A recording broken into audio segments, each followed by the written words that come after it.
Sean, I need you to get out.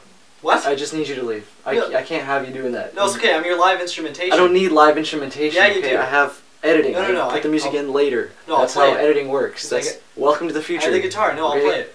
I can't have you playing the guitar It's okay. when I'm trying to make an actual good video for YouTube. Can I be in one of your videos one day, please? Yeah, sure. Yeah, you can be in a video one day. Yes. You can be in 2 videos one day. Okay, but sweet. today so is not that day. I'll play the guitar. I'm trying to make an actual video. No. For the internet. No, it's okay. And what you're doing is just not helping me. No, I'll play the guitar. So could you leave, please? Thank you. Fine. You know what? Fine. Hey guys, my name's Sean, and today we're going to learn a card trick that finds a spectator's card at any number they give you, but it's invisible. Let's get into it.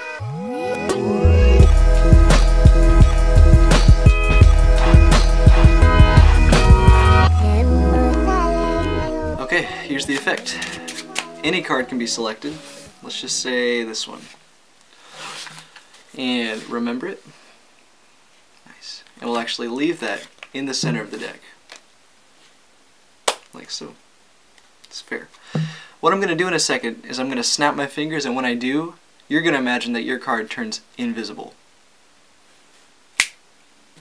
Now your card's invisible. I'm actually an expert at finding invisible cards. See, when I go through the deck, one card always kind of pops out to me because it's not quite there. In this case, it's right here, right above the ace of spades, the 3 of diamonds, right? We'll leave that to the side for now. Next, what I need you to do is give me any number, 1, 2, 3, or any number between 1 and 52. 11, perfect. 1, 2, 3, 4, 5, 6, 7, 8, 9, 10. The next card is the 11th position. Your card isn't there right now, but if we take it and put it back in there, oh sorry, let's face up. If we put it back in there face down, we can get something kind of cool to happen. 11, you could have given me any number. Check this out. If I snap my fingers one more time, your card will become visible. 1, 2, 3, 4, 5, 6, 7, 8, 9, 10. The next card is the 11th card. And it should be your 3 of diamonds.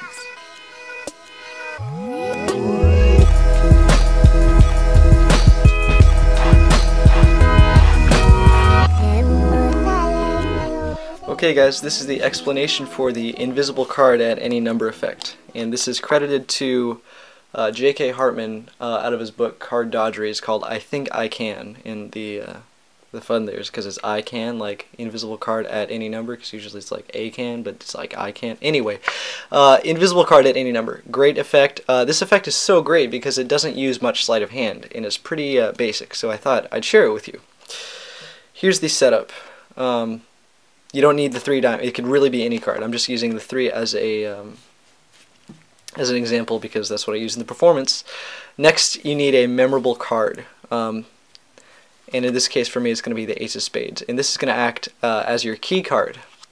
Most of you maybe know what the key card principle is, but that's really what this trick is making use of. So once you have a key card, set that on the bottom of the deck, and you really do need a card that's memorable, that if you see it instantly you're going to latch onto it, like a squid latching onto a fish. Anyway, once the card is selected, I'm going to use the 3 again. Have them hold on to it, and you're going to cut the deck into your left hand, which puts the key card on the bottom packet of your right hand over here. They're going to put their card back like so, and that's going to be fair and square. There's really no breaks or anything. So you just put the key card above their card. You can actually have them cut it if you'd like. I usually don't, but now the key card is directly above their card. And next you're going to say, when I snap my fingers, your card is going to turn invisible. Or I'd like you to imagine your card is invisible.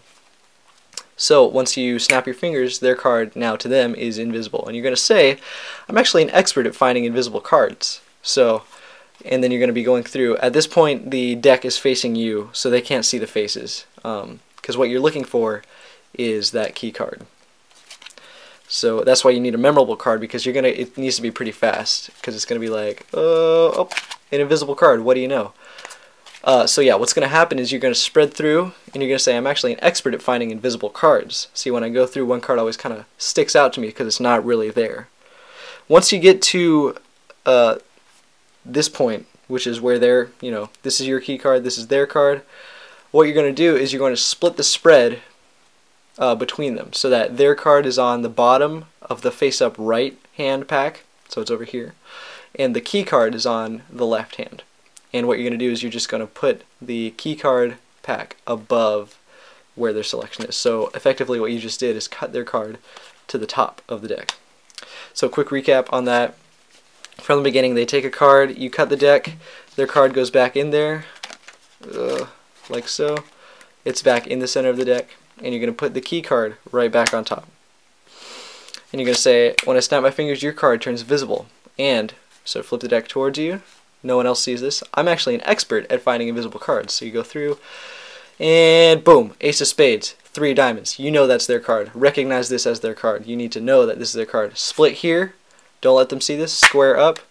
Put this on top. So now their card is actually on the top of the deck. So and your key card is on the face. And you're going to say, I've actually found your card, the 3 of diamonds, right? And you're just going to miscall it. Well, it's kind of a miscall because it's not actually there. You're going to mimic taking off an invisible card. You just saw their card in front of the ace. And it's the 3 diamonds, right? And they're going to go, yeah, whoa. But it's invisible. So you're going to have them, what I usually do is have them hold their hand out flat like this and say, would you hold on to that for now? And that's a really good way of interacting with the audience, because it's like they're holding an invisible card now, and like how often do you hold invisible cards? You can say things like, oh, don't lose it, and it gets a laugh. Sweet.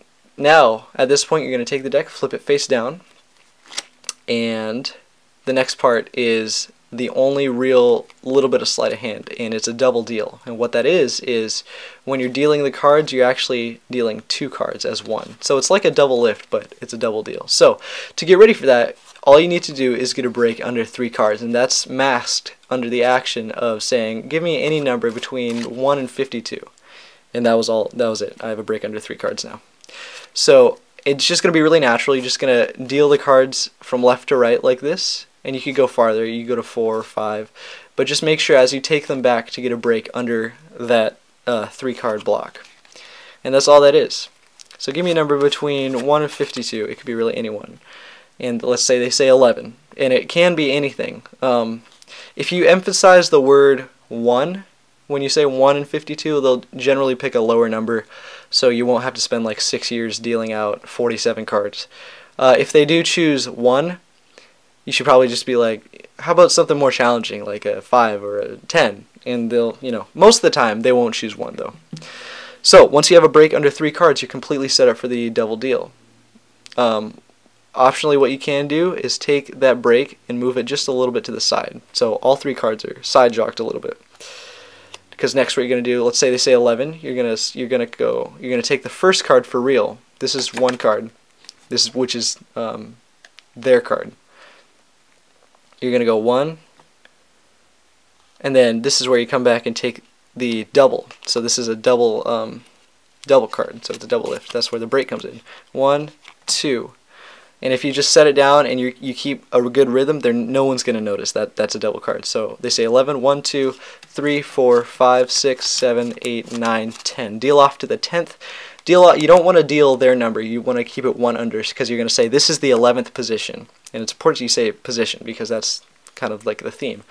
Your card isn't there right now, and you can show them that optionally if you want. And you're going to say, would you mind putting your card back in? And they're still holding that invisible card. To get a laugh, they put it back in, and you say, oh, nope, that's face up. And, it's just one more thing to add that magicality about it. So have them flip it over or whatever. Now their card is supposedly at the 11th position. So you're going to put all these cards back, and that's the double deal is real handy. That's why you used it. Put all these cards back, and now you can deal 11 cards, or they can deal. But I generally do it, so I say, oh, and then first I say, when I snap my fingers, your card's going to become visible again. So you snap your fingers, their card's visible, and now everything's done. 1, 2, 3, 4, 5, 6, 7, 8, 9, 10. 11th position right here. I didn't deal to 11, I deal to 10 because that's 1 under, and this is the 11th position. And that was a completely normal deal. There was no double deals involved. And dramatically, slowly, cue the dramatic music. flip over this card, and it happens to be their 3 of diamonds, and the crowd goes wild. So that's how you do the invisible card at any number effect.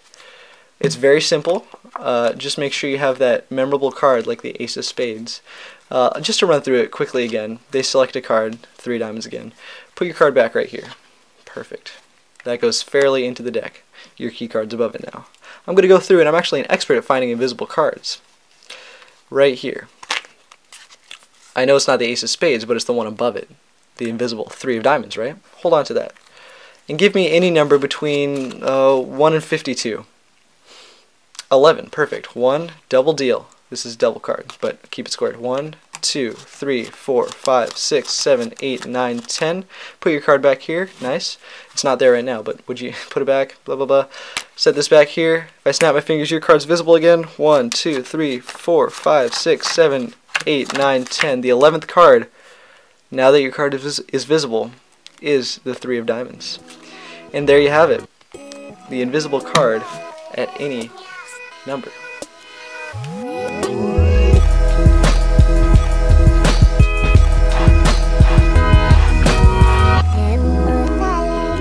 So there you guys go. That was the invisible card at any number, and it's a very strong effect out of J.K. Hartman's card dodgery book. And there's a lot of good effects in here, and that was just one of the more simple ones, so I thought I'd share it with you. And hope you enjoyed it, because that's a really strong effect. I'm going to start using that a whole lot more in my stand-up repertoire, walk-around repertoire, because it's just a really strong effect, because it deals with an invisible card that happens to be an actual card. It's just like, it's crazy. So if you guys enjoyed that, make sure to like the video, subscribe, and I'll see you next time. Hey! Get out.